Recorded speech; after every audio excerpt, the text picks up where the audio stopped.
வணக்கம். இன்னைக்கு நீங்க எல்லாரும் என்ன நினைக்கலாம், இன்னைக்கு இந்த மழலை ஒளி அப்படின்னா வருஷம் இந்த மழலை ஒளியை நாங்க கொண்டாடிட்டு இருக்கோம்.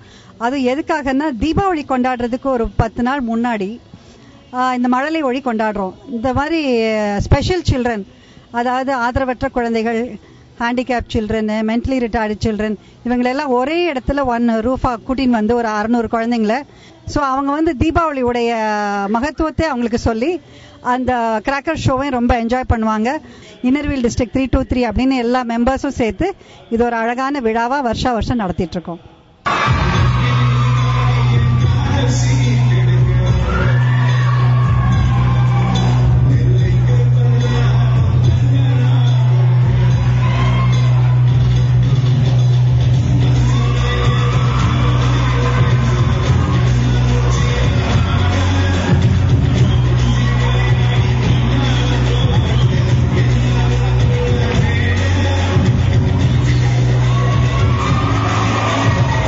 எல்லாருக்கும் வணக்கம். எல்லாரும் ரொம்ப ஜாலியா சந்தோஷமா இருக்கீங்க.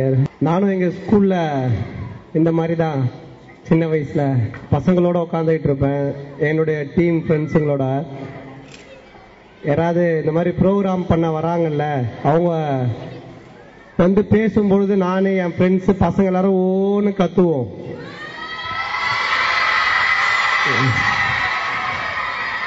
இந்த மாதிரி தான் கத்துவோம். அது எதுக்காகன்னா, சீக்கிரமா வீட்டுக்கு போனோம், ரொம்ப நேரம் பேசாத அப்படின்னு அவனுக்கு பேச விடாம கத்துவோம். ஆக்சுவலா என்ன, நீங்க படத்துல பார்த்திருப்பீங்க, நான் காமெடி பண்றது டிவியில பார்த்திருப்பீங்க, எல்லாத்துலயும் பார்த்திருப்பீங்க.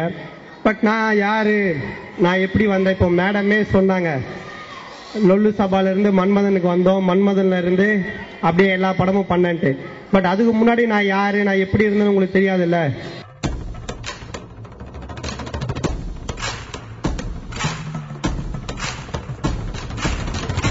நான் ஒரு normal government school, Anakaputhur higher secondary ஸ்கூல்ல படிச்ச பையன். ஸ்கூல் படிக்கிறதுல இருந்தே படிப்புல நான் கொஞ்சம் மக்குதான், சரியா படிக்க மாட்டேன். நான் மக்குன்னா உங்களுக்கு எல்லாம் அவ்வளவு சந்தோஷமா? சோ பட் என்னன்னா, இந்த மாதிரி இந்த கல்ச்சுரல் பேச்சு போட்டி, பாட்டு போட்டி, நடன போட்டி, இது எல்லாத்திலயும் கலந்துப்பேன். அப்போ என்னுடைய மிஸ் ஒருத்தவங்க, சூர்யா மிஸ், அவங்க சொல்லுவாங்க, ஏண்டா ஸ்டேஜில் ஏறி நல்லா பேசுற, டான்ஸ் ஆடுற, பாட்டு பாடுற, பேச்சு போட்டி எல்லாம் பண்ற, ஏண்டா சரியா படிக்க மாட்டேன்னா அதுல அவ்வளவு இன்ட்ரெஸ்ட் இல்லை எனக்கு. அப்ப எங்க மிஸ் பிளான் பண்ணாங்க, இவன் எப்படியாவது படிக்க வைக்கணும், இவன் எப்படியாவது பாஸ் பண்ண வைக்கணும் அப்படின்னு சொல்லிட்டு.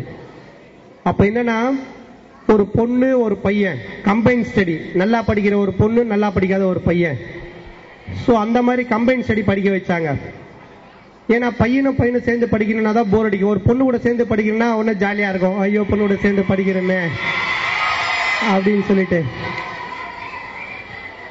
அந்த பொண்ணு நல்லா ஃபர்ஸ்ட் ரேங்க் எடுக்கிற பொண்ணு, கிளாஸ்லயே நம்பர் 1.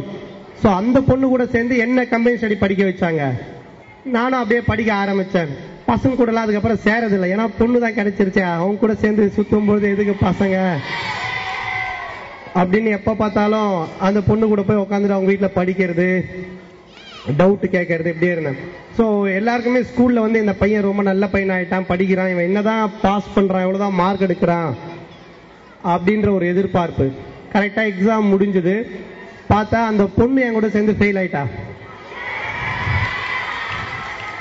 சோ என்னன்னா, நான் சொல்ற ஜோக்கு, காமெடி, நான் பேசுறதெல்லாம் பார்த்துட்டு அதை ரசிச்சு அந்த பொண்ணு அவ படிக்கிறதே விட்டுட்டா. எப்ப பார்த்தாலும் என் கூட சேர்ந்து அர்த்தம் அடிக்கிறதே வேலையா போச்சு. அப்புறம் அந்த பொண்ணு ஸ்கூல்ல விட்டே மாத்திட்டாங்க. பட் எங்க மிஸ் மட்டும், இந்த சூர்யா மிஸ் சொன்னால, அவங்க மட்டும் சொல்லுவாங்க, டே உனக்குள்ள ஒரு டேலண்ட் இருக்குடா, பட் நீ படிக்காதனால மக்கா இருக்கிற, கிளாஸ்ல ரேங்க் எடுக்காதனால நீ மக்குன்னு சொல்ல முடியாது, உனக்கு கிரியேட்டிவிட்டி இருக்கு, வேற மாதிரி எல்லாம் விஷயங்கள் இருக்கு, நீ கண்டிப்பா ஜெயிப்ப அப்படின்னு அவங்க மட்டும் எனக்கு கான்பிடன்ட் கொடுத்துக்கிட்டே இருந்தாங்க.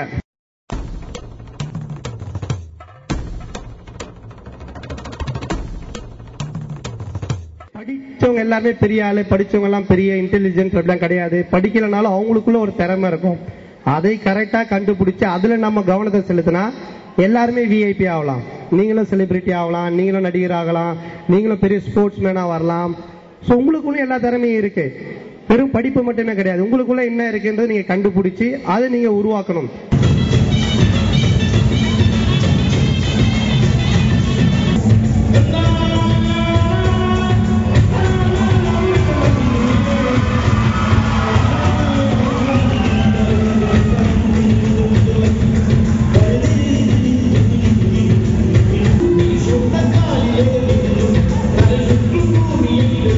உங்களை மாதிரி குழந்தைங்களோட திறமைகளை வெளியே கொண்டு வர, உங்களுக்கு ஆதரவு செய்ய, எப்படி ஒருத்தவங்க ஜெயிக்கிறாங்க லைஃப்ல அப்படின்னு எங்களை மாதிரி ஆளுங்களாம் கூப்பிட்டு வந்து உங்களுக்கு எடுத்து சொல்றதுக்கு இப்ப மேடம் மாதிரி கிடைச்சிருக்காங்க.